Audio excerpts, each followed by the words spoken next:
Bienvenue dans l'ADF de ce dimanche 15 octobre et aujourd'hui je veux te parler du futur de l'agriculture. Ce que je vais te proposer aujourd'hui c'est un double épisode, donc la suite sortira demain parce qu'en fait les deux épisodes se suivent mais j'aborde des propos assez différents. Donc aujourd'hui je te parlerai du futur de l'agriculture et tu verras de quoi je vais te parler demain. C'est plus intuitif on va dire et plus logique de diviser ça en deux épisodes plutôt que d'en faire un long.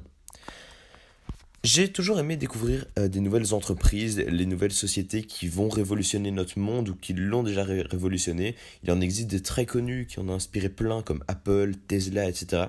Et aujourd'hui, je vais te parler d'une petite société française qui n'est plus vraiment une start-up, qui s'appelle Agricool. Agricool, bon, je te rassure, ce qu'ils font est mieux que leur nom. Je trouve aussi que le nom est assez ridicule, mais bon. Agricool, pour le moment, ils sont en train de révolutionner le monde avec des fraises. Le concept, il est assez simple. C'est au lieu de faire pousser des fraises dans de la terre, avec de l'eau de pluie, de la lumière du jour, etc., ils changent complètement la production de place pour la placer au milieu des villes. Tout d'abord, ça supprime la pollution qu'il y a avec le transport, puis les produits se détériorent aussi avec le transport, et tout est fait dans des énormes containers ayant déjà servi en culture verticale. Donc ils font pousser des fraises dans des containers, ils les éclairent avec des lumières LED, donc ce n'est pas la lumière du jour. Tout ça, en fait, le container est fermé, donc c'est la lumière qui vient du container. C'est uniquement des bons rayons dont les fraises ont besoin, avec une température optimale pour les fraises, pour les faire pousser dans les meilleures conditions possibles, avec juste l'eau dont elles ont besoin. C'est un circuit fermé, donc il y a beaucoup moins de gaspillage d'eau. Ça utilise 90% d'eau en moins qu'une culture classique, donc la dose parfaite d'eau, et grâce à ça il n'y a aucun gaspillage. Ça résulte dans un résultat où ils sont 120 fois plus productifs avec le même nombre de mètres carrés que dans une agriculture sur terre. Donc ils produisent 120 fois plus, c'est énorme. Et tout ça uniquement avec des énergies renouvelables, ça consomme beaucoup moins d'eau et donne des produits souvent meilleurs, des fraises délicieuses qui, souvent au test, les fraises cultivées par Agricool dans les containers ont été jugées comme étant meilleures que des fraises qui ont poussé en terre, qui ont dû être transportées, qui ont pollué, souvent avec des pesticides, etc. etc.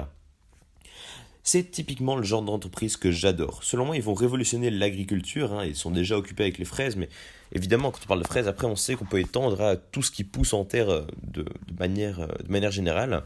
Et ils ont une mentalité aussi à laquelle j'adhère, et c'est la mentalité que je pense qui fera évoluer le monde, c'est qu'ils remettent tout en question. Ils ne sont pas bornés par des idées reçues, des choses qu'on nous a toujours apprises, ils remettent en question tout ce qu'ils pensaient déjà savoir pour essayer d'optimiser leur système. Et c'est grâce à ça qu'ils ont réussi à arriver avec ce nouveau concept auquel personne avant eux n'avait pensé, ou en tout cas personne avant eux ne l'avait mis en place comme ça. Et pourtant si simple. En ce moment, ils font de la recherche et du développement intensif où ils remettent en question tout ce qu'on a toujours cru savoir sur les fraises. Et voilà, ils sont en train de regarder est-ce qu'il pourrait y avoir d'autres types de lumière qui pourraient être mieux, d'autres types de rayons pour les faire pousser d'une meilleure manière.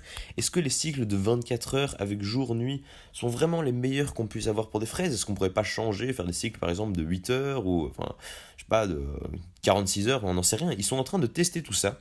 Et donc maintenant, ils ont des dizaines de mini-containers dans lesquels ils expérimentent différentes hypothèses pour essayer d'arriver à un rendement toujours plus optimisé. Alors évidemment, comme à chaque révolution et comme à chaque nouveauté, ça soulève des questions et des gens ne sont pas contents. Voilà, c'est pour tout. Dès qu'on apporte du changement, il y a des avis qui s'opposent. Tous les avis sont respectables, mais je trouve, justement, là aujourd'hui, je vais te sortir les deux gros arguments qui sont sortis contre Agricool, pardon. Les deux gros arguments qui leur sont sortis contre eux, et je vais aussi t'expliquer pourquoi ces deux arguments n'ont pas beaucoup de sens. Le premier argument, c'est que ça va tuer l'agriculture en campagne, et le deuxième, c'est que ça pose la question de est-ce que ce sont vraiment des fraises naturelles?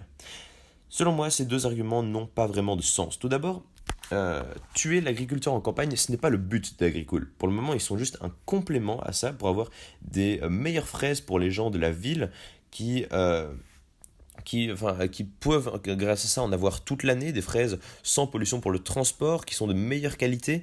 Et pour le moment, ils veulent juste implanter leurs containers Agricool dans toutes les villes où ils ont difficilement accès à des fraises de bonne qualité où c'est extrêmement cher, comme par exemple les villes du nord où il fait très très froid, comme par exemple en Russie ou des choses comme ça, ou à Dubaï justement où c'est dans un désert où ça peut facilement coûter 30 euros le kilo de fraises qui sont en plus dégueulasses, ou alors dans les pays en voie de développement. Enfin pour le moment c'est ça leur but. Leur but c'est pas de tuer l'agriculture biologique. Mais même s'ils pourraient effectivement finir par complètement remplacer l'agriculture classique, et je pense que c'est ce qui va arriver, à terme, c'est ça, ça ne veut plus que être cultivé en container parce que ça apporte tellement plus d'avantages, tellement plus de productivité que dans les champs, puis on va bientôt avoir besoin de cette place avec la population qui ne fait que grandir. Cette population, il va aussi falloir la nourrir, et donc si les containers sont directement en ville, ce sera selon moi la solution qu'on va prendre. Et bien ça veut dire que le changement se sera imposé. On ne peut pas lutter contre le changement si c'est ce qu'on en a besoin, si c'est ce que la société a choisi. On ne peut pas lutter contre. C'est comme on doit accepter que Uber va remplacer les taxis, Airbnb et Expedia vont remplacer les agences de voyage. On ne peut pas lutter contre ce changement-là. Et donc si il devait tuer l'agriculture en campagne, ce qui selon moi va arriver dans le futur, eh bien c'est que ça devait arriver et qu'on ne pouvait pas vraiment lutter contre. Ensuite, beaucoup de gens reprochent à ça de ne pas faire pousser des fraises naturelles. Ils comparent souvent à l'élevage en batterie pour les animaux. En fait, c'est pour eux, faire pousser des fraises en conteneur, c'est comme élever des animaux en batterie, que c'est cruel, que c'est pas très naturel, et qu'on crée des espèces de fraises mutantes. Alors, oui, j'ai oublié de te préciser, ils n'utilisent aucun OGM. Donc, c'est vraiment, tout est complètement tout est bon pour la fraise, bon pour le produit final est vraiment bon. Et donc, si tu trouves que ce n'est pas naturel, tu dois pousser ta pensée un peu plus loin que ça, en te demandant qu'est-ce qui est naturel. Est-ce que ce qui est dans les champs, pour toi, c'est naturel? Qu'est-ce qui est naturel? Parce que est-ce que si faire pousser des fraises dans des containers avec les conditions optimales pour les plantes n'est pas naturel, est-ce que par exemple les pesticides qui sont utilisés dans les champs pour optimiser le rendement sont naturels? Est-ce que les tracteurs c'est naturel? Est-ce que les terres fertilisées par les agriculteurs pour un meilleur rendement aussi sont naturelles?